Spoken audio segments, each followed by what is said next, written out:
We are the Coin Boys. And this is Cynthia Wood. I'm back, and this is REKT. Hello and welcome to the Coin Boys REKT podcast joint extravaganza. Yeah. I am Bunchu alongside my esteemed colleague and co-hosts, Crypto Chamber. Chamber, how are you, buddy? Doing pretty good today. Hanging out with the Coin Boys and Cynthia. Pretty excited about that. We do have Cynthia Wood back in action after a hiatus of sorts. Cynthia, glad to have you back. How are you? I'm back, bitches. Nice. Yeah, I am. I'm here. And I got so much flack on Twitter for being gone. And you know, Raptor Jesus was like, women of crypto capitulation. And I'm like, no, bro. I had some family stuff to take care of out of state, and I'm back. That sounded very shady. It's like out of state. No, it's literally like my ill grandmother. I had to go out of state. Jesus, Daniel. But she's fine now. It's all good. Oh, you saved and it. crashing Good job. the party, we have the Coin Boys. Yeah. What's up, everybody? How you doing? Back with us back together for the second time we're doing this. How are you, fellas? Really good, actually. Yeah, we're doing It's a pretty new great. year. We just had our first Twitter tests to put our actual full-on episode on there as opposed to a small clip, and it went pretty well. Yeah, it worked out. How did that go? I didn't know this, but Periscope has a lot of hookers who will give you likes. They did pop in the live stream a couple They pop in times. the live stream like crazy. You just mean like Wait, spam hookers accounts. pop in the live stream? they're like spam accounts trying to get you to like them, and then eventually try to get your personal information. One almost got me.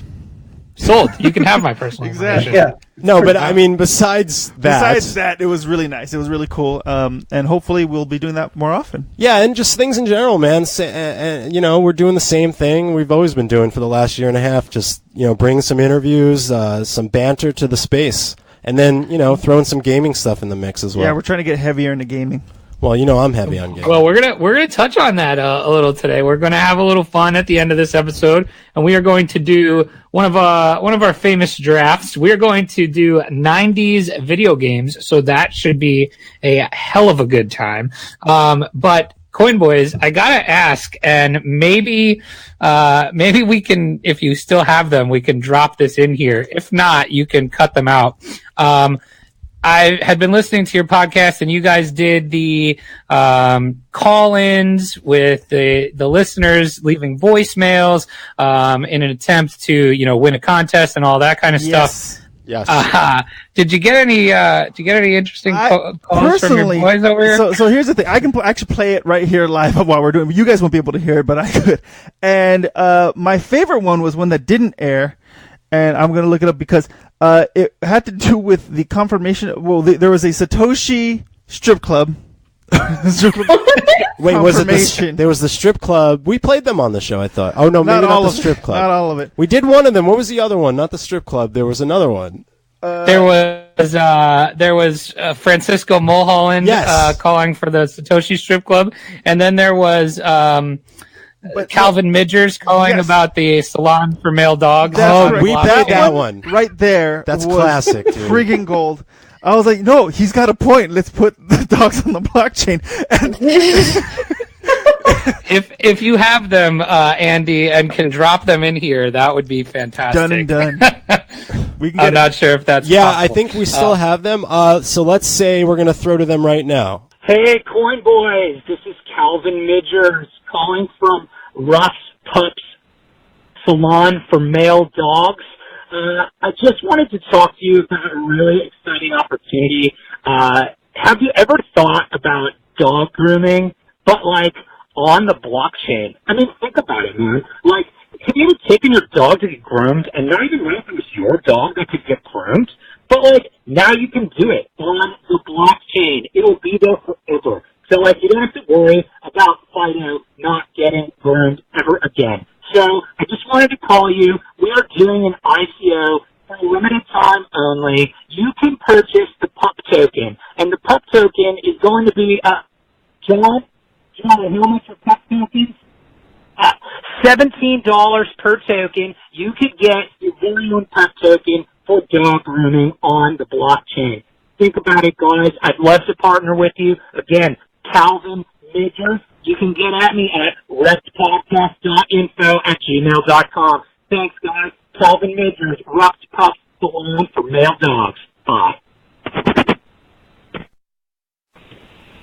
Hi, yes, this is Francisco Mulholland from Satoshi Nakamoto's Full Node Strip Club down on Hacienda Boulevard. I'm just calling to confirm your reservation for 22 people for the Genesis block package this Saturday evening. I just want to take this time to remind you that Satoshi Nakamoto's Full Node Strip Club is the only sexiest, hottest full node and live node strip club in the country. Again, Francisco Mulholland from Satoshi Nakamoto's Full Node Strip Club.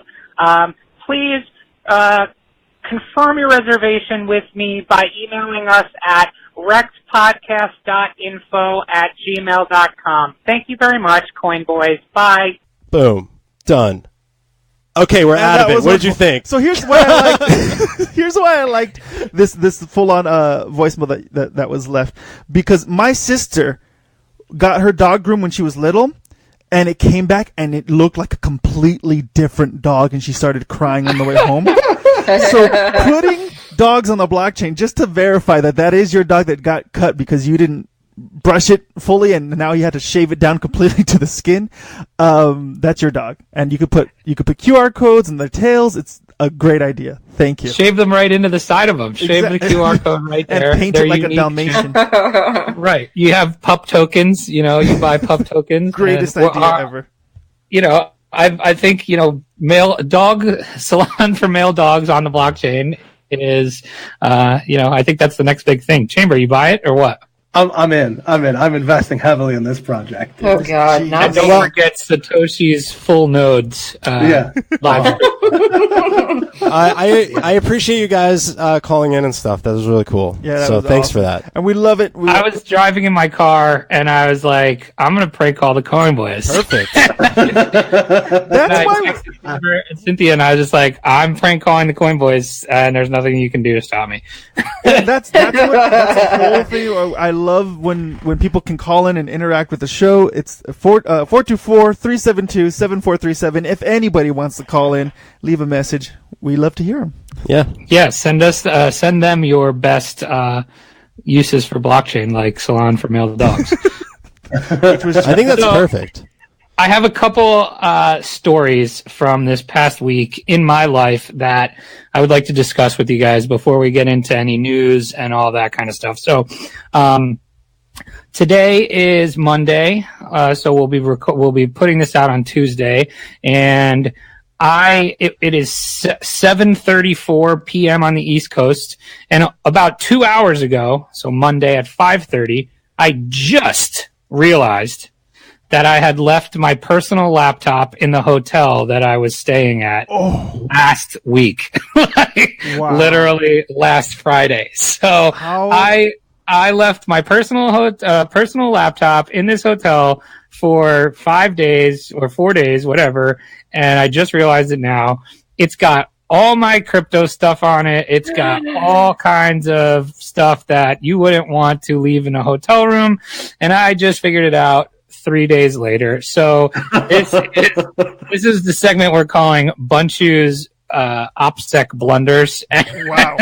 Okay. And, it kind of I kind of want to, talk to you guys about what would happen if you did something like that. Are you safe? How do you take measures against that? I think security is one of those things that we always talk about, oft forget to do, and maybe don't do it so well in the case of myself. Let's start with Chamber. Chamber, what would happen to you if this happened? Are you safe? How do you prevent such a thing? What's your deal? I think I'm okay. I mean, the battery on the laptop will hopefully die by now, so nobody can just kind of open it up. But I think everything I have has like 2FA, so I think I'd be pretty good, but not ideal situation. Not at all. Coin Boys, ever had something like this happen to you?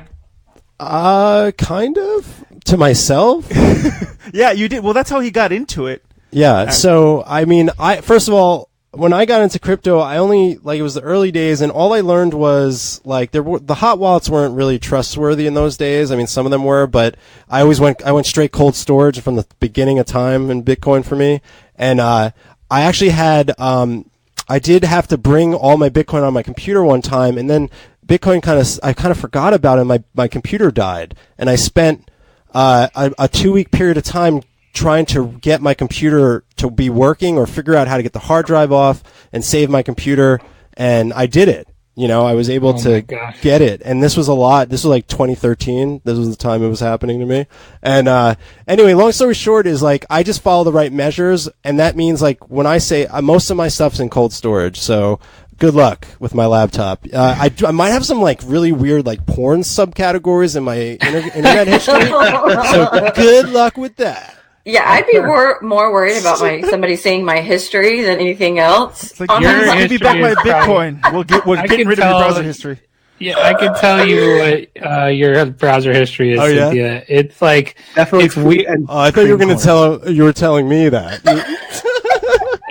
Cynthia's browser history is 100 conspiracy theory sites mixed in with, like, some weird, like, Satoshi porn. Yes. How did you know? I mean, mine is filled with crypto news and, like, a repeated visits to the Vern Troyer sex tape.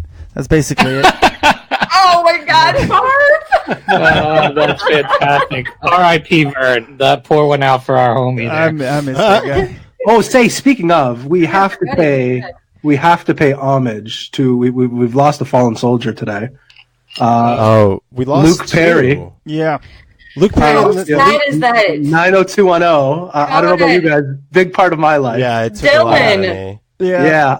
I based my Dylan. coolness off of Dylan growing up. Yes. Don't forget the Firestarter guy died too. The Prodigy guy. From Prodigy. The Prodigy guy that's did. right. Yes, I saw that. That guy's dead. Shit. All I know is, yeah, that's the only one I know is smack my bitch up. Yeah, smack your bitch. And that was our high school theme. All right, so really? Yeah, but no, seriously though, Luke Perry. I wasn't a huge fan of 90210, but my mother suffered a stroke 10 years ago, almost 12 years ago. And since then, it's been really devastating to our family. We lost our home. We lost so much because that takes you out.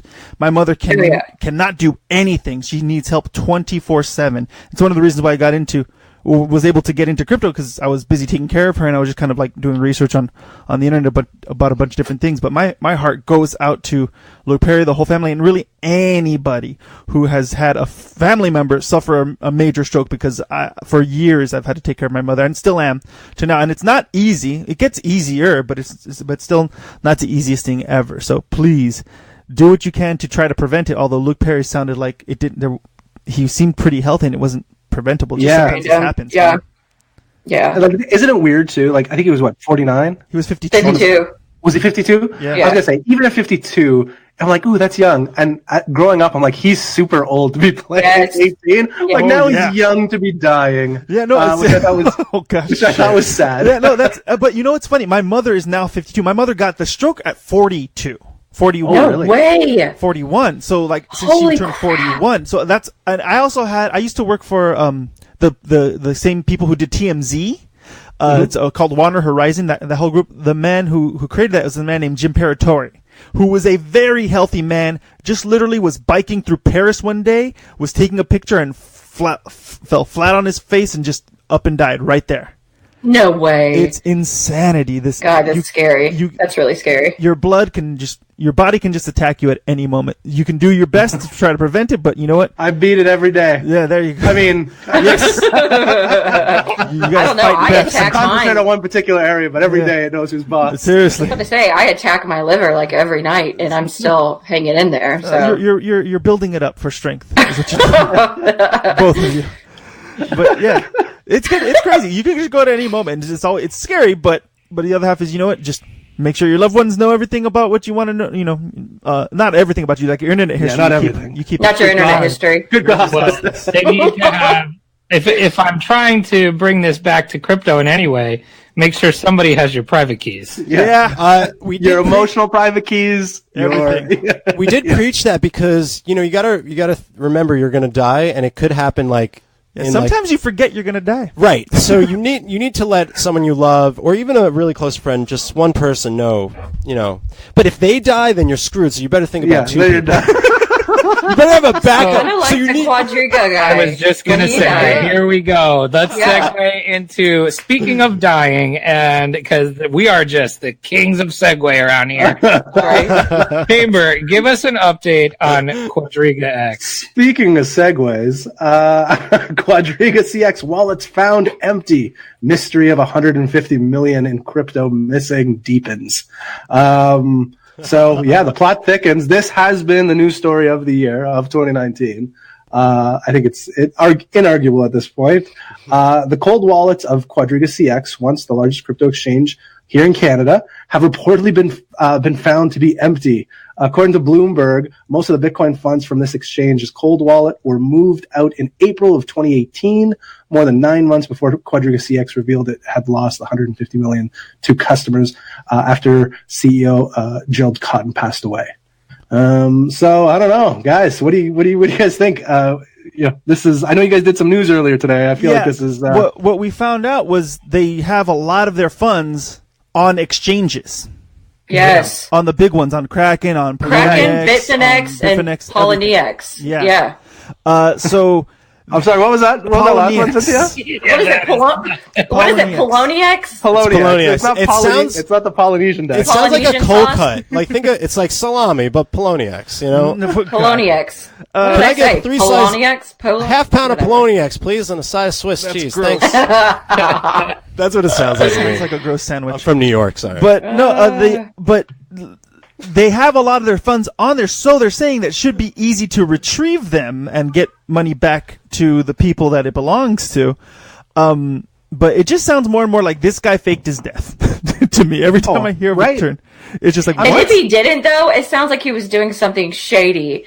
When everybody thought that all this money was in cold storage, come to find out they're sitting in freaking exchange wallets. What? Yeah, maybe they were investing it. On a better exchange. Yeah.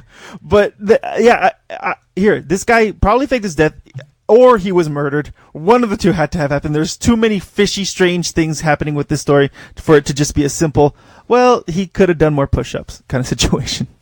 So you think he faked his death? You think that's a possibility? Yes. Okay. I think that's like the number one possibility. I think he dying is actually less likely than he faking his own death right now. I think that's really crazy.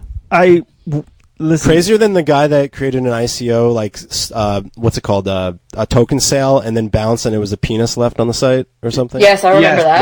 I remember that. Yeah, peace. Here's my penis. No, I will repeat that. At least that guy let you know that he dicked you. Yeah, that's it. Oh, that's true. Yeah, right. At the very least. Hey, so that's pretty interesting, though. Brian Armstrong, the CEO of Coinbase, about this issue wrote, Gerald Cotton reportedly died in early December 2018, but complaints about withdrawal issues on Quadriga escalated mid-2018. So after about a month of debate, December-January, management decided to cut losses and release a statement claiming that the access to the money was lost with the CEO's death, ? So essentially, Brian Armstrong don't buy it either. He's basically saying, look, they were doing something fucked up with this money anyway. Yeah. And let's just coincide it with the CEO's death. I feel like it's also going to be super hard to recover some of these from the exchanges, only because when you send money to exchange, like if it's not a account linked with some of those wallets, like if you did any sort of sending back and forth before that instead of directly to the exchange, if there's no KYC or anything like that, you really don't know who those coins belong to. Right. Am I wrong there? Yeah. And the whole thing that I thought was crazy that I just read earlier today is that James Edwards, you probably don't know that name, but his handle on Twitter was Crypto Medication. Do you guys remember that guy? Oh, yeah. I totally trolled people. I saw that before. He trolled a lot of people, had some like anger issues, had said some really fucked up stuff to McCormack. Yes. That's the GAT guy? Mm-hmm. The what guy? Okay. The guy that outed GAT, Crypto GAT? Yes, him too. Yeah. Anyways, I am actually in his like Telegram channel. That's like it's a news only channel. And there's some pretty decent stuff in there. So that's pretty much the only reason I follow it. But he's the one that broke the story about saying that he found or that he had located these wallets and where they were on the 3 exchanges. And, somehow used information from Jesse Powell, who's the CEO of Kraken, and Taylor Monahan, the CEO of MyCrypto. Like he was working with them or something, and he's the one that found the wallets on these exchanges. Holy crap. Interesting. So it's pretty interesting. You guys had Taylor Monahan on your show, did. right? Yes. How was that? That was a really awesome interview. She was great. She was great because we actually learned that she's similar background to us because we're like entertainment background people in crypto, and she surprised me. I had no idea that she was in that industry. Yeah, she's super intelligent. We Yeah. met her in person at a little event in Cali. She's really cool. She's a big like LA. There's an LA scene that's pretty. There's a lot of good people in an LA scene. You know, there's actually some like really cool people. She's one of them, I would say. Would you say, Daniel? Sure. No, Okay. she's wonderful. She's really good. She just had her baby, so we had to. So I felt so bad because there was a baby at a blockchain conference, And we were interviewing her. and I was like, does she have a QR code or what's going on with this? But Buy pup tokens. yes, buy some pup tokens. Get her private keys. But it was she knows so much and she learned so much so fast. Like I feel like if she didn't waste her time with the entertainment stuff, she would have been like she would have been Satoshi. In my opinion, she's really entertaining. She's really informative. Yeah, very informative. So before we get into our next little news segment here, my other story from the past week of hashtag Bunchu's business travel, which is something I've been hashtagging on Twitter because I'm finding myself in all these weird situations as I'm traveling for work, and why not tweet them, right? So I was at the hotel bar last week, and first of all, you know, I am prone to the hotel bar. Like it's like a vacuum to me. I can't get away from it. And so I went down there and I was like, all right, I'm going to have dinner. I'm going to have 3 beers max. And That always then I might go works. upstairs. Yeah. Yeah, right. Famous last words. Right. So I'm having 3 beers. I'm on my 3rd beer. I'm like ready to close out. And this guy next to me starts talking to me about these jalapeno margaritas he was having and how they're the best thing ever and I should try one, blah, blah, blah. Next thing you know, he's talking to me about the government and all this kind of stuff. And he's talking about, you know, capitalism and just all these things. And so I'm like, all right, now I've had 3 more beers talking to this fucking guy. Wow. It's time to talk about Bitcoin. And so I broached the topic with him and I said, hey dude, have you ever heard of Bitcoin? And here's all these things you just said to me. And here's why Bitcoin would be the perfect answer for sound money and all of this stuff. And I went on and on and on. And I threw my best stuff at him, right? Like the best stuff I had. And essentially this conversation ended with him closing the tab, calling me a Scientologist, and leaving the conversation. That's amazing. So the question to the Coin Boys here, because I've always seen Andy talk about how he talks crypto to his Uber drivers as well. What is your strategy, and what are the most important things to talk to somebody about with Bitcoin/crypto? Because my takeaway from this was I literally gave this guy every valid point I had, and his answer was essentially, why should I care about? Like, why do I care? And so I felt like, oh shit, we have a long way to go. Right. Yeah, we do. So what do you guys think about that? Well, first of all, I guess it's like, is this like a scenario like if I met this new person I was stuck with for like a few hours, would I bring up crypto? Give them your sales pitch. All right. What would you do to convince a man or woman to go into Bitcoin and invest? What would I do? Yes. I focus on, honestly, I'll tell you what I do. I don't talk about the money aspect of it so much. I talk about the technology, and I get in their head and I'd be like, you know, think about the future. Have you ever seen Total Recall? You know, he gets in the taxi, the robot asks, do you have any credits? So I always try to connect what Bitcoin is essentially like future. It's a part of that future money I've seen in sci-fi movies that didn't exist. And this is actually real use case of like a digital money. And I think that look at everything else right now. Cars, you're going on Ubers. Your phone is attached to your hand. So if we can move the wallet off of our asses and put all the money on our phone and our technology, or get used to trading that way, because we're already using Venmo. You're already sending people little bits of money here and there, and you're doing it digitally. So I focus literally on that. And you know what? Most of the time, they're more interested because I'm not shoving, oh, there's this price and that price down their throat. And then when they bring up all that stuff, I'm like, well, listen, it's in its infancy and it's going to be for quite a while, but it's really interesting and I recommend doing some research. So that is the Andy 1, 2, 3 punch pitch. How was that? I fell asleep halfway through. What was number 2? Daniel, I hate you so much. What's your pitch to a crypto outsider? I used to sound like a conspiracy theorist with like a tinfoil hat and stuff. When you're like, "What do you know about your money, man?" And like That's what happened. What about the government? And Lin-Manuel Miranda said nothing about the Federal Reserve being made on a Saturday night at 2 a.m. Diddy in Hamilton, huh? And so basically, I started doing all that stuff. I've been listening to a lot of Hamilton, by the way, guys. It's a great album. Good album. I switched. I'm using more of the practical stuff, because if I tell them to give me money to support something they don't understand, that's going to be very difficult. But I start moving to things that are free for them to understand why decentralization is necessary. And, you know, it's kind of been a little bit easier because I say, look at what happened with Facebook. Look at what happened to your Target Red card. It got screwed over, and now your information got screwed over. Wells Fargo constantly opening up people's accounts. All of these things, it's very easy to just kind of show them why decentralization is necessary. And I point them to something like Steemit, to Brave, the browser, to other. Then they look at you and aspects. they go, "What's Brave? What's this?" And then you have to go, "Well, but Brave it's browser much easier is that this." way.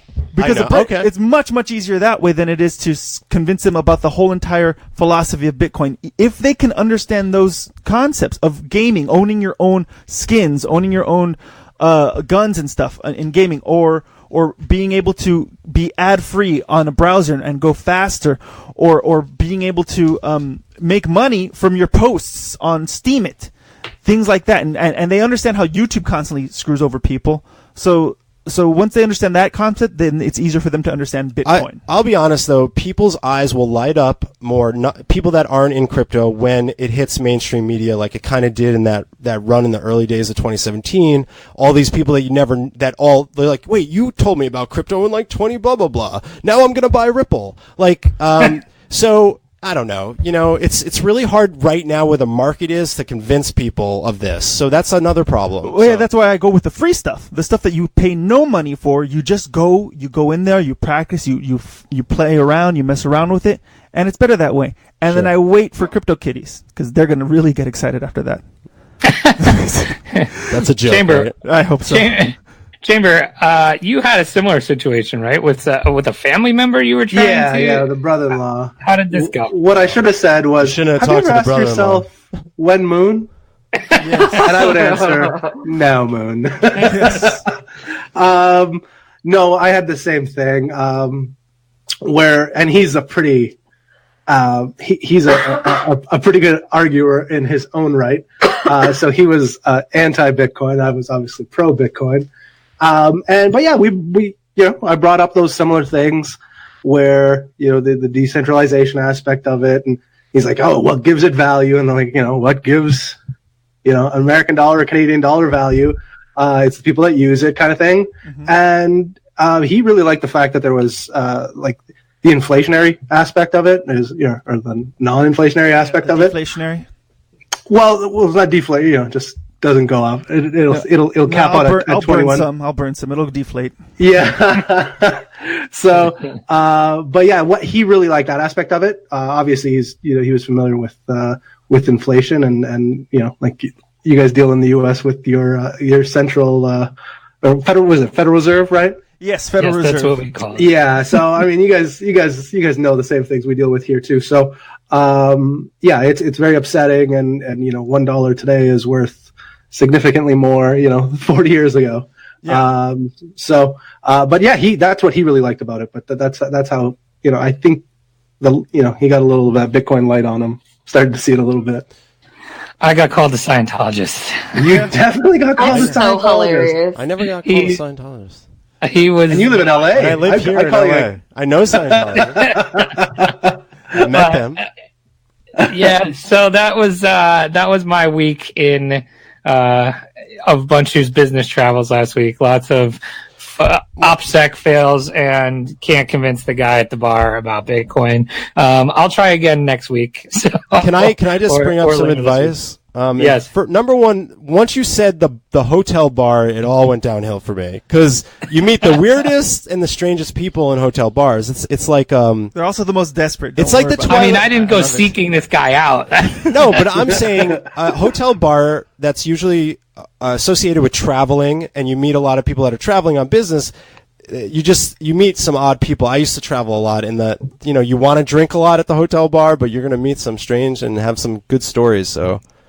And some excellent mornings and when some you look at the bed across the way from you. Oh. Wait, the bed across the way, as in that mean as in you looked at each other from across the double queen beds in the room just for like the whole night, just going, "Hey, what's your deal?" I want to watch you sleep. Or Daniel hooks up with people at the hotel bar when you travel? and then makes them sleep in the opposite bed. Right? It's like, can you hold this steak? I believe vampires are coming after me at night. Just stay away from me. Do you guys ever watch Tim and Eric?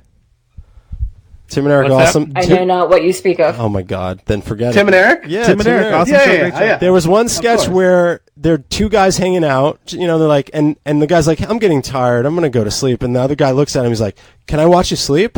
He goes, "Yeah, of course." So it's like, it's a thing. People like to do it. Do you mind? it was such a funny sketch. I'll have to DM Some people you are guys into feet. Some people are into watching others sleep. I want to watch you sleep.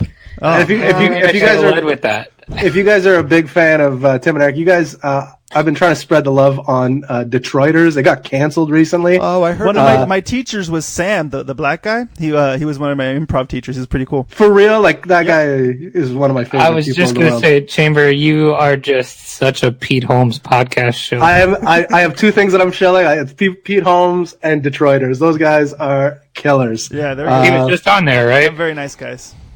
He was just on there. Sam was just on there, and it rekindled my. I'd watched all the Detroiters, but it rekindled my love for it. So I'm in the middle of rewatching it again, and it's fucking marvelous. I'll have to check it out. I like that stuff. I'm a huge Tim and Eric fan. So number one. All right, we'll move on to my next piece of news here.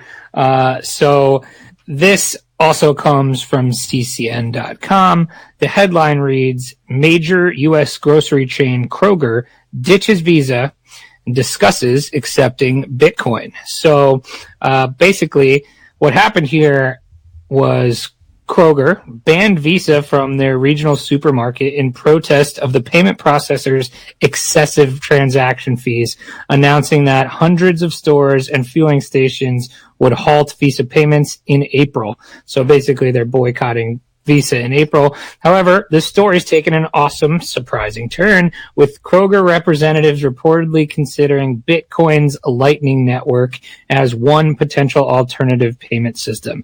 So that is that would be pretty mainstream if you ask me. So it goes on to say in this article that Morgan Creek says Kroger should replace Visa with Bitcoin, and the very infamous Pomp tweeted about it. He said, grocery store Kroger is stopping acceptance of Visa in over 250 stores because of network fees. Who knows someone on the leadership team there? The Morgan Creek digital team will fly to meet them and get them hooked up with Lightning Network nationwide. So pretty interesting to think about when, this is a huge problem, and the more you get, the bigger these grocery chains are and all these major retailers, if they start looking at what they're paying in just transaction fees alone, it's an exorbitant amount of money. It's gross. Yeah, it's grocery. Yes. So what do you guys think of this? Well, I worked in a grocery store, so. So One thing he's to an note expert. is, Go for it. Sorry. I don't think they banned Visa completely. I think it's just Visa credit cards. You can still use a Visa debit card but you cannot use a Visa credit card. That's where the fees are. That would make sense because that's where the fees are. Yeah. Yeah. Yeah, it would be interesting to see because I think the whole reason why that was even brought up was because of Pomp. He just tweeted out and he said, "Hey, I'll hook you guys up with the Bitcoin Lightning Network," and they were kind enough to reply back, and maybe the conversation's starting. But it wasn't their idea. I will guarantee you. Well, that was my question. Was it actually them saying, "Oh, we're interested"? We're quoted that we said we're interested in Bitcoin. Did they actually say anything? No, they were just like, "Sure, we can point you in the right direction, Pomp," and they DM'd him and stuff like that. So the Pomp also tweeted the Fortnite Monero on Fortnite store, and that was all FUD. So you got to be careful, no matter who's putting out information. To be honest with you, yeah. But Kroger's actually owns Ralph's, which is a supermarket out here in Los Angeles, and their Kroger brand is awful. To be honest, it's like the brand that you go with that's not the regular brands. It's called Kroger out here. Yeah. But I guess I didn't realize till now because I started Googling that Kroger's a chain. Yes. I thought it was just like the food brand of the Ralph's brand, you know? But do you think there's a chain? Oh no, they're a big chain. So if it happens, yeah, but this sounds too much like a rumor to me, and it's no news, honestly. Really, until it is news. To work, but I don't think it's going to work. Is this guy, like, I'll ask you guys a question. Do you think this is real news? Is this more rumor than news? I would I would side with you, and I would say rumor. Got it. Yeah, if this is coming from a Pomp tweet, that, you know what I mean? Like, it's not news. Right, and that's a good point. Like, that just happens to be something, like an interaction on Twitter. Not real news, I would say. But I thought I saw a notice that they had put out. Where did I see it? That Kroger themselves put out, saying that they're seriously looking into it. I mean, if that's the case, then that's better. That's where I got the whole credit card from, is because it was on this notice that I read. Where the hell did it go? So on the notice, they said, we're no longer accepting the credit card side of Visa, but we've decided to think about Bitcoin. So it says that? No, it doesn't say Bitcoin. Okay. It doesn't say Bitcoin. So they didn't just confirms that they really are no longer. It says Ripple. Nothing about Bitcoin. They said, we would prefer XRP, but if you must use Bitcoin, then that'll be okay. Well, I think it's great you brought it up because it's a good example of, like, how far is this? Like, okay, it's like saying Best Buy decides no more MasterCard, and then Pomp tweets, Best Buy, here's the Lightning Network for Bitcoin. I'll give you a little nudge over there if you're interested. Like, that's kind of the same thing right here, right? Mm-hmm. Okay. Yeah. Basically, if this works, I would be so I hate to be the Debbie happy. Downer. I'm always the Debbie Downer. You are. Just the realist. You're the ugliest Debbie I've ever met, though. Oh. I thought I was a cute Debbie. Speak for yourself. but yeah, no. It's if this works, I would love for it to happen. Would it mean mass adoption right away? Not necessarily, but it's a start of, like, getting things rolling. I'll tell you, I'll be eating. And using crypto. It'll be great. You would go to the grocery store and buy groceries, which would be awesome. Right. But I don't know. Did you guys hear about the Fortnite Monero thing that happened? Yeah, still is holding a grudge. Awful. Awful example. The other part of this story is, it very specifically mentions, Lightning Network. What are your guys' thoughts on Lightning? Have you messed around with it at all yet? Any thoughts at all, Coin Boys? I remember trying to use a Lightning compatible Electrum wallet for Bitcoin, and how it worked is, unless the location I'm sending it to is also a Lightning wallet, it wasn't going to work. So I was really confused on how to use it as of right now. I hope it becomes a bit more user friendly, so I can figure that out. Yeah, right now it is not user friendly at all. Both parties have to open up their own little Lightning Network wallet, but you're on this, like, off-chain centralized hub. Like, it's just very confusing. It's not for normies. Yeah. So that's what I am. How many normies? I mean, like, especially normies. And, like, if we're having trouble with it, like, of course it's not user friendly. Yeah, it was I don't really think difficult. it's, like, really truly at a point yet where I'm even interested in trying it. I think I need to see more from it, and I think it's something we're going to look at. I mean, obviously. Yeah, keep an eye on it. If it works, phenomenal. But that's the problem, is that, if you're moving into something different, sort of like a pivot of it, then you have to also be on that. It's like everyone's got to move, right? Everyone's got to have Lightning together. Yeah. So that's the other side of it. But I'm interested for sure. But I'll be honest, I don't have much experience personally. Yeah, me either. I've been trying to learn a little more about it. I was going to attempt to set up my own little Lightning node as soon as I get some free time. I tweeted out the other day that I was looking for some references on it, and I got a whole bunch of people sent me a whole bunch of awesome stuff. So I'm going to look through all of those. One in particular that I kept getting sent was the setup guide from Pierre Rochard. So that seems to be what everybody's going to try to set up in a very, I guess, as easy as could be fashion. So Sure. Check that out if you're interested and haven't yet. So what else, Chamber? What else is stuck in your crypto craw this week? You know what? I'm getting down. I'm getting down again. I was feeling up, during We're here. I'll hold you. during my birthday weekend pump. I thought Happy birthday. things. Thank you. I thought things were going in the right direction again. Now I just I'm getting down. I rarely get down, but this last one, I don't know, we call that a fake out or what we calling it, but it definitely got to me. Oh, If you're feeling this way, you are just a perma bull in every sense of Perma bull, yes, and absolutely. I would say I'm pretty much. Would you say I'm pretty much the opposite of that? Pretty opposite, I would say. Wow. Yeah. So we keep each other in check a little Yeah. bit. I think. I think you're 100% right. Yeah. Where do you guys stand? Are you guys perma bulls? Are you not? Ooh.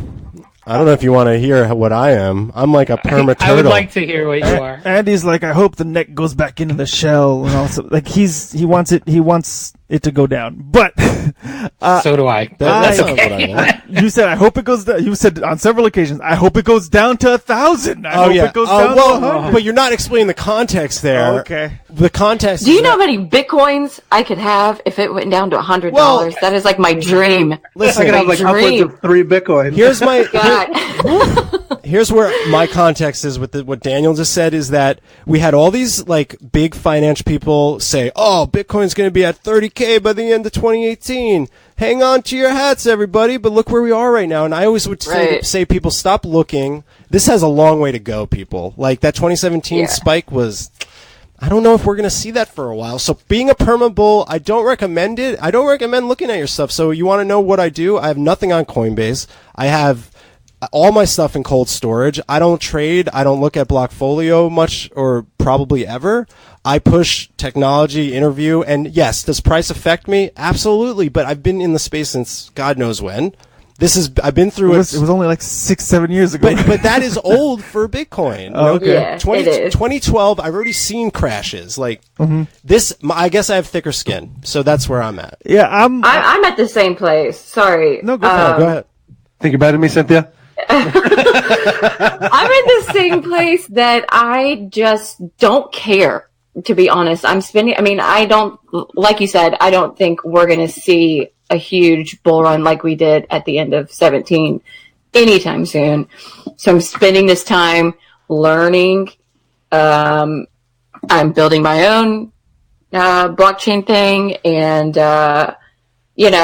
like Lightning Network. My friend Colin Instad, he's on Twitter and YouTube. And he's actually a Bcasher. But he has some, Whoa. And I am like middle of the road. I'm not a Bitcoin maximalist by any means, but he has some really interesting videos on how Lightning Network, works. And there was actually a lot of drama on Twitter, like these past couple of days between the Lightning Network people and him. Oh, wow. Wow. So yeah, I just spend my time learning as much as I can right now while we kind of have this downtime. So to Yeah, say. I hope it doesn't spike up like that. I feel it's going to go up. It eventually will go up. But I hope it kind of goes up extremely steadily. So that way the projects that are really going to fuel the cryptocurrency economy, the whole blockchain economy, can stabilize, can grow, and can make it easier for users to to kind of make their way into blockchain tech, like with video games, with simple buying of groceries at a store, whatever, small things here and there to start improving.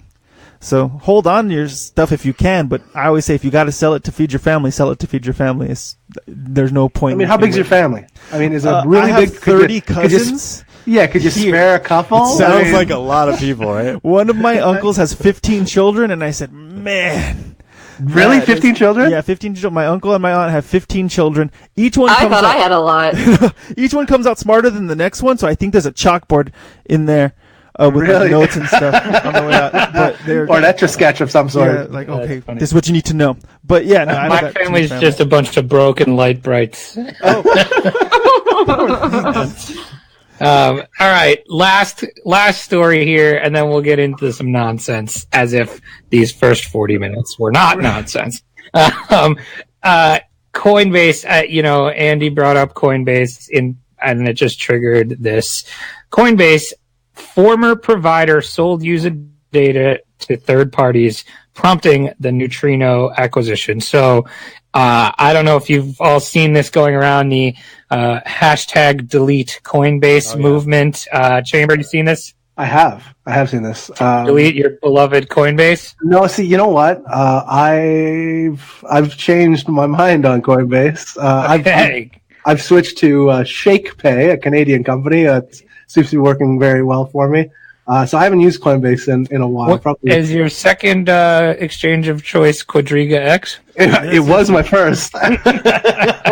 So Christine Sandler, who is Coinbase's director of institutional sales, that is a title. She made it. She's defended the exchange's controversial acquisition of the blockchain intelligence firm Neutrino. Basically, she in an interview with financial news channel Cheddar on March 1st, Sandler said that their previous client data provider was selling Coinbase user data to outside sources. This is a big fucking deal, no? Yes. And that's an excellent transition. Give me it, Danny. This is a pretty big fucking deal. No, here's the thing. We talked about this on the last podcast in terms of what we felt, the good and the bad. Obviously, the bad is these people can very easily sell your information, but that kind of goes with all the other crap that we kind of have our hands in, Facebook and Instagram and all that other stuff too. I always say if you can avoid using Coinbase, avoid it. If you have the knowledge to use something else, use something else. In America, we have Gemini. I trust them a little bit more. But we can't deny the fact that they are basically the Facebook of cryptocurrency. They are the easiest one for people to go in there, understand, and use, and get involved in the community. As for how long that should last, I hope there are other companies that can come in and do what Coinbase is doing, only better, and without sharing our information. But who knows? Well, I said I think I was playing devil's advocate on that podcast, and I said, did they legally purchase this company? The answer was yes. And the answer is yes. Did they? I mean, I'm sure their lawyers signed the contracts, but companies have picked up companies that have done bad things and taken them over to do good things. So they were essentially saying that, yes, we admit they did bad things with us, but we don't intend to use the technology for bad. We want to use it to help us. So you're referring more to the reputation of Neutrino, correct? Yes. Right, but what I'm saying is take them away. There's big companies all the time that buy small companies that have done terrible things. Yes, this was something that was done within them, but I'm giving you the other side. It was something. Sorry, but I'm giving you the other side of the coin is that Coinbase isn't saying we want to hire this to screw everyone over. They wouldn't make it public if they wanted to screw everyone over. So you got to give them a chance here. How many times have we been to I hate Coinbase shit, I'm not on Coinbase. Now they got a delete Coinbase thing going around. I think people got to pull back a little bit before they jump in. This is another example of just like something happens. They pick up this company. I mean, I personally think that people got to just chill out for a second. Yeah, they're also in America. I hope you don't delete it with your Bitcoin there. So if that's even possible, that'd be so funny. So, but no, if you have other ways of getting Bitcoin that you are very comfortable with, especially in America, because America we're kind of screwed over with our options here. We have Coinbase. We have. I was going to ask you that. So what is the best way, in your opinion, to? I mean, there's no doubt Coinbase is the easiest way. Mm-hmm. But what is the best way? And I kind of. I guess it depends on what you find or define as best. But like I was thinking to myself the other day, okay, if somebody didn't want all of their coin or Bitcoin purchases reported to the government, like there's not really much other ways that are easily accessible to buy Bitcoin other than, local Bitcoins and stuff like that, which is a whole different trust issue. I mean, CoinMe just got in with Coinstar. Does it take effect over there on the East Coast? Because over here on the West Coast, we can get Bitcoin from the Coinstars. I heard you talk about that, and it sounds like it's a total pain in the ass. It is. It's awful. You can buy Bitcoin on Cash App super easily and really fast. I've done it before. I don't know what the only problem with are, that though. is you can't get the fees. Yeah, the fees are tough, and you can't receive anything there. So it's not. No, it sucks. You don't own your keys or anything. Right. But and honestly, I shouldn't say fees, but they have what they call their market value is pretty high compared to. Yeah.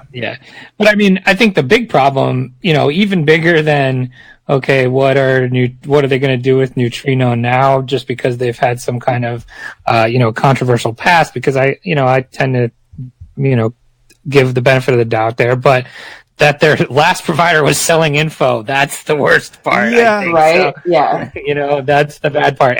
We just saw what happened to Facebook and all you were talking about it earlier. I forget which one of you said it with, the Target breach and all of that kind of stuff. And we're in this atmosphere where that's such a precious commodity. And then to find out the biggest exchange in the world was selling your data or their third party was selling your data is pretty rough. Yeah. I mean, unfortunately we're in a world where we have no defense for that. There's nothing else that we can do other than not use the thing, whatever service it is. So you have to kind of accept that as a possibility. I'm guaranteeing you after the whole the credit card bureau, I'm forgetting it starts with the E, they leaked out all our information. Target leaked out information. Wells Fargo leaked out information. Sony PlayStation released millions of people's accounts through PSN years ago. Yeah, well, I mean, they don't got me because I didn't have Sony. But I'm saying it's an example. It seems yeah, absolutely. You're right. So all those things, people have my information. That's a fact. This is just another thing to add to the pile, unfortunately, but it doesn't mean we lose focus. We have to remain focused on getting to the other decentralized stuff that is more secure, more trustworthy, and then just kind of make it user friendly from that point. Yeah, and that kind of goes back to last week we had on Ken Bosak, and he basically said the same thing about a dire need for a decentralized Bitcoin exchange that people can use. So I think that's the rub there. So all right, let's get into some just straight up non-crypto nonsense. We like to talk with the Coin Boys about gaming. Andy's a big gamer. Yeah. And so we thought, all right, what can we do here to kind of tie in some gaming theme? And your boy Chamber came up with the wonderful idea of drafting 90s video games. So we are going to go snake-style draft as we do on REKT podcast. And we'll go snake draft, and we'll go 3 picks each. Chamber, you're going to write these picks down? Oh, this is going to be hard. And then we are going to put the poll out on Twitter and see who is the victor. The draft order will go as follows. Chamber, you are number 1. Cynthia, number 2. What do we got here? Andy, 3. Myself, 4. Daniel, 5. So, Chamber, without further ado, just kick it off. You know what? This is a very difficult first pick. It's so hard. You don't want to mess this one up. So hard. I know we're and if you take one of mine, I'm going to be pissed. Correct? Yeah, 90. So this is 90s video games, best 90s video games. I'm putting a restraint on myself that I can only pick games that I've actually played. Wow. Well, yeah. So Right? there's a couple Sure. on here. I'm like, ooh, these are very popular. I'm like, but I have not. Yeah, played no, any of those no, no, games. no. So I'm only going with games that I've actually played. So with the number one pick, fudge. I think I'm gonna Played go. Fudge Factory. No, go for it. Yeah, I think I'm gonna go GoldenEye. Fuck. All right. Good one. Great pick. You're gonna get a lot. Of Oh votes on man, my two that I want, I want both of them. that. No, you only get one pick at this point. You I only get know, one and pick. I'm trying. Oh god, this is so hard. But I'm gonna have to say, Super Mario Brothers. The first one. She said Yes, Super. super, not. Not the Mario Brothers. Super Mario Brothers was the one. So technically, it was Mario Brothers Part 3. Technically, 3. It was 3. no. Super Okay. Mario. That was 19. That was 1990. Andy, can we get a ruling on No, this? that was Yeah. Super. It was no, 90. Super Mario. Is it 3 or 1? One So- was not in the 90s. Super Mario was on the Super Nintendo. Okay, it was 3 in the 90s. 3 was. Oh, okay, yeah. All right, 3 yeah, was that's fine. in the movie Wizard with Fred Savage, and Correct. they play Super Mario The Bros. one with 3. That the was raccoon 90s. tail. Yes, Raccoon tail. That's the 90s. Oh, that's a Are you great talking pick. Raccoon Tail or Cape? No. Cape is No, Cape is Cape- World. No. Cape is Super Mario World. World. You're No, right. it was Super NES. So Super Raccoon Part Tail. 3. Don't forget, Super NES. NES kind of phased out in like the late 80s into the early 90s, but the 90s, early 90s was NES mostly. Definitely. Okay. I'm talking about what we played on Raccoon Tail. NES. There you go. Got it. Raccoon Okay. Tail Mario. Yes. All I'm right. going. Oh no, Andy, it's my turn. you're up. I'm going with Super Smash Brothers on the 64, which makes it by 1 year in 1999. 1999. Yep. Wow, that's a good pick. What is this game? Nobody's taking my Super opportunity. Smash Brothers. For the Nintendo 64, the one that started the series at the beginning, I played it like God, I crazy. thought that was 2000. I would have That been is willing to bet my life 1999 on January 21st. So it started Wow. right in 1999. Yep. All right. Okay, I don't know. I don't know what the I don't know what the consensus is on this game is going to be. I know I was addicted to this game, and I would still play it if I could. I'm going with the 1999 smash hit from PlayStation, Tony Hawk Pro Skater. Wow. On my It was list. on my list. I remember my that. list. I remember that. Nobody That's said mine yet. upsetting. I'm so glad. So All right, Daniel, you get two picks. Does it matter the order? How's this working? No. Nope. Well, it doesn't matter because All right. you get both. So Luckily, whenever nobody you took my feel. number 1 or number 2 picks, so here we go. First up, Don't take mine. Mario Kart. That was my other choice. That was a good one. That was good. Like Mario Kart 64 or Super Mario Kart? Super Mario Kart. We'll go with the Yeah. original. Then the next one up would be Street Fighter 2. Oh, you're snaking it. Got it. Yes, Great, sir. great. The world. Dun, Dang it! Nice. You took a couple of mine. Yeah. Very, Nobody's taking mine. very Did you say Street Fighter 2? Street Fighter 2 specifically. Street Fighter 1 was Turbo? almost balls. Street Fighter 2 is 91. Yeah, from 1991. The original Street Fighter 2. All right. All right. So here we go. Another one that is I have a theme going on clearly, but I can't not pick this. And since I think my first pick is good, my second pick is he's heating up. I'm going with NBA Jam. Fuck you. And soon to be on fire with my third So pick. good. That is. Nice. You took 2 off of my wish list. Oh, nice. All right. I've so still got mine. Andy, you're up.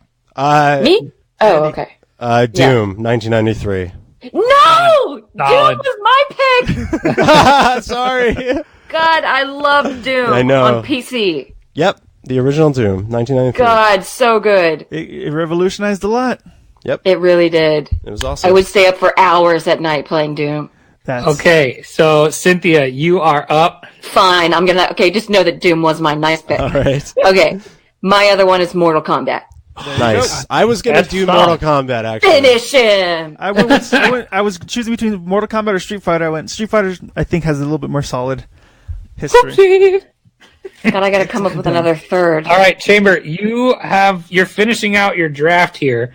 Man, so you guys just taking stuff off my plate. before we get to you, I'm just going to run through what everybody has so far. So right now you're sitting with only GoldenEye with your last two picks here. Then we have Super Mario 3 from Cynthia and Mortal Kombat, Smash Brothers and Doom from Andy, Tony Hawk Pro Skater, NBA Jam from myself, Super Mario Kart, and Street Fighter 2 from Daniel. So strong picks here gone in. You are finishing out your draft. What do you got? I have, holy smokes. I'm going to go with Super Mario World. Oh, wow. Interesting. Okay. Which is really my favorite Super Mario. We're trying to split the Mario vote. I think there's a vote on Mario. I think there's you can go 1, 2, 3, 4, World, Sure, whatever. they're different games, yeah. 100%. Like you could have an hour discussion on Super Mario 2. He's right. So I'm gonna go with Super Mario World, which is Cape and Yoshi. For those of you guys playing at home, and I'm gonna finish it off. Okay, I'm going with my heart instead of my gut. I'm going with Blades of Steel. Whoa! Oh, sick pick. Left field. Good Wow, one. that was out of left field. Blades of Steel, classic hockey game. Obviously very popular in the Great White North. Blades of Steel. I like that pick a lot. All right. I'm not sure how that's going to play, but I think it was a Niche strong market. pick. It's a niche market. Yeah. It sure is. You in general are a niche market. This is true. This is true. All right, Cynthia, your last pick. Oh, God. Oh, I have two that I'm not sure. I think I'm going to have to go with... God. All right, we're going to do Donkey Kong Country. Okay. Yes, I used to love that game. Yes, me too. That's a good pick. That was All a right. good one. So you're done with Super Mario 3, Mortal Kombat, and DK Country. Those are some good picks, guys. Yeah, that might be your best put together draft ever. You are Right? usually terrible at these. Yeah. Right? You're all sides. Video games were my jam in the 90s. All right, we have Andy up with his final pick. So in the tail end of the NES, I go with Battletoads in 1991. Good choice. Wow. Good I choice. can't believe nobody said Zelda. Oh my Hey, God, no whoa, one did. whoa, You can calm it down there, Missy. Whoa! Battletoads. The Legend of Zelda is Yes. my pick from Oh, shit. 1991. Which one? A link. Which one is it? The original I'm one? going the original. Link to the Past. Link from the past. Nice Nicely job. done. All right, my last one. Oh, shit, I was thinking we were done. Sorry, guys. Kidding. She's the one who was like, when she finishes the test, she goes, "Guys, that answer was crazy." Everybody else still taking the test. Let's see. I'm gonna. This one's. I have to finish it off, right? Got to finish off strong. Let's go with. Screw it. I'm gonna add a fun one. Earthworm Jim. Oh my God! I love Great this. video game. His super suited fall. I don't know this one, to be honest. So, all right, here we go. We have Chamber in the clubhouse with Blades of Steel, Super Mario World. That's Cape and Yoshi for those keeping score at home. And GoldenEye. You're going to win a lot of votes with GoldenEye. I don't know what you're going to do with the rest there. Because Cynthia's got Super Mario 3, Mortal Kombat, and DK Country. Andy with Smash Brothers, Doom, and Battletoads. Oh man, that sounds really good. That's a nerd game right there. I've got Tony Hawk, Pro Skater, NBA Jam, and Zelda. Mine's pretty good too. I don't know. Yeah. And then Daniel's got Super Mario Kart, Street Fighter 2, and Earthworm Jim. Wow, we did pretty good. So here's some that didn't make the cut that could have. I'm thinking, Final Fantasy 7. I was gonna say it, and I decided not to. I was never a Final Fantasy guy, so I didn't want to pick it, but I thought it would get taken. Let's see, other ones on here that didn't get taken. Metal Gear Solid was on there. That was a great game. Sonic the Hedgehog. Sonic, both of the Sonics. I thought about that, but Sega. I felt like Sega was like a, like the third of the gaming consoles. So I hardly ever played Sega. I felt like I wouldn't get enough votes if I went Sonic. The one I did want to take, and I almost picked it with my last pick instead of Zelda, was Pokemon Red and Blue for Game Boy. I was considering that too. Yeah, that was. And then Quake. Oh man, I remember playing that game. Good game. Banjo-Kazooie. My honorable mention was Diablo 1. Diablo 2 came out on the Yes, saw that. But Yeah. but Diablo, I don't think enough people like. It's Diablo 2 is my favorite game of all time, but I think it made it in 2000. I don't remember. Whatever. Don't listen to me. Tomb Raider, the original Tomb Raider. Yeah. That was one that was on there on that list. Warcraft 2. Oh my god, I remember playing all those games. Star Fox, that was a popular one. Ghouls and Ghosts. Resident I Evil. think we did good. What do you think? Yeah. Andy, you're the resident gamer here. How did we do? I mean, there are so many classics that it's easy for all of us to go through a list like this, because I feel like it's hard to pick, obviously you lose like Bond or whatever, but the history in the 90s for video games is outstanding, so it's hard not to pick a good game. So to be honest with you, we all did great, because there's all playable, amazing games, like all through and through. I'm just pissed I didn't get Doom. Doom was my favorite. How lucky were we to be kids in the 90s? So lucky. Yeah, when we bought a game and we didn't have to spend any extra money for skins and stuff. Right? Yeah. Times are changing. We did spend money on funny accessories, though. That was the fun part of video games, was the controllers and the accessories back then. True. Oh yeah. All the weird accessories they had.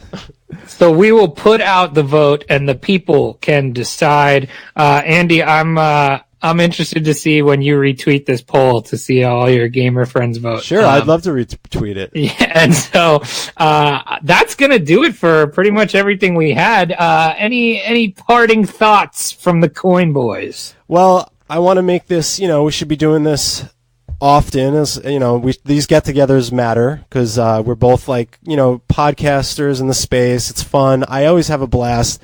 Daniel and I had a busy day, so it was really nice to have fun with you guys. We did kind of get serious. I tend to be a little serious. We did a little bit, yeah. But Cynthia, also thanks for I'm glad we're back on. I mean, you're back on the episode we're back on, so that's cool. I came back just for you guys. I appreciate it. But we always have fun, and just anytime you guys want to do these extravaganzas, I think we're calling them, we're down always. And yes, the video game draft is awesome. So cheers to that. All right. So now next time. So last time you brought the game with Shirkan or Pokemon. This time we brought the game. You're up. You're on the clock next for the we got game. It. I like this trade-off thing going on. We'll do it. Daniel, any parting words? Just thanks, guys. I always enjoy listening to you guys, and you guys are the only crypto people that I actually interact with on a regular basis on Twitter. Yeah, Daniel's hit it on Twitter. I'm all over it. But you guys make me smile, so that's why I continually put my 2 cents in whenever I can. We appreciate that. Chamber, anything you want to add? No, I'm just struggling on whether or not I'm going to be watching the Neverland documentary in about 5 minutes or so. Well, Jesus Christ. All right. Hands off, sir. This is what's weighing heavy on my mind. Is that new? And Cynthia, it's been wonderful to have you back as well. Hopefully you're back next time too. Of course I will. I just came out of hiding for Coin Boys. yes. Perfect. Thank you. And So honored. Let me shill our website, thecoinboys.com. It's that easy. Thecoinboys.com. wait, talk about what you do on that website, because your website's 1,000 times better than ours. We just basically have it so no one squats on it.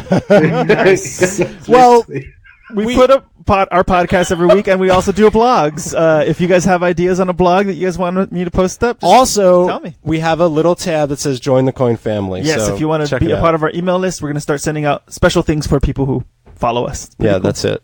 That's all I got. Imagine if I had the time to do that, Chamber. Would That's be- that's pretty impressive. It's a big commitment to do stuff like that. So Yeah. follow the Coin Boys. Listen to the Coin Boys podcast. Super awesome, informative stuff.